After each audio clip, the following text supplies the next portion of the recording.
তুমি কি জানো নাসা এমন কিছু জানে যা তারা কখনোই আমাদের সামনে পুরোটা বলে না? মহাকাশ এখনো মানুষের কাছে একটা বিশাল রহস্য। কিন্তু প্রশ্ন হলো, যারা প্রতিদিন মহাকাশ নিয়ে কাজ করছে তারা কি সব সত্যি আমাদের বলে?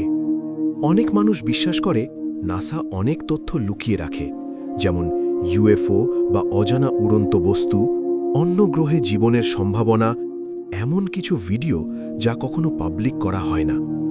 কিছু বছর আগে নাসা লাইভ স্ট্রিমে হঠাৎ অদ্ভুত কিছু দেখা গিয়েছিল। এরপরই ভিডিও কেটে দেওয়া হয়। এটা কি শুধু টেকনিক্যাল সমস্যা ছিল, নাকি ইচ্ছাকৃতভাবে কিছু লুকানো হলো? তবে সত্যিটা হলো, সবকিছুই কনস্পিরেসি নয়। নাসা অনেক তথ্য সিকিউরিটি বা রিসার্চের কারণে লুকিয়ে রাখে, যা একেবারেই স্বাভাবিক। তাহলে নাসা কি সত্যিই কিছু লুকাচ্ছে, নাকি আমরা নিজেরাই বেশি কল্পনা করছি?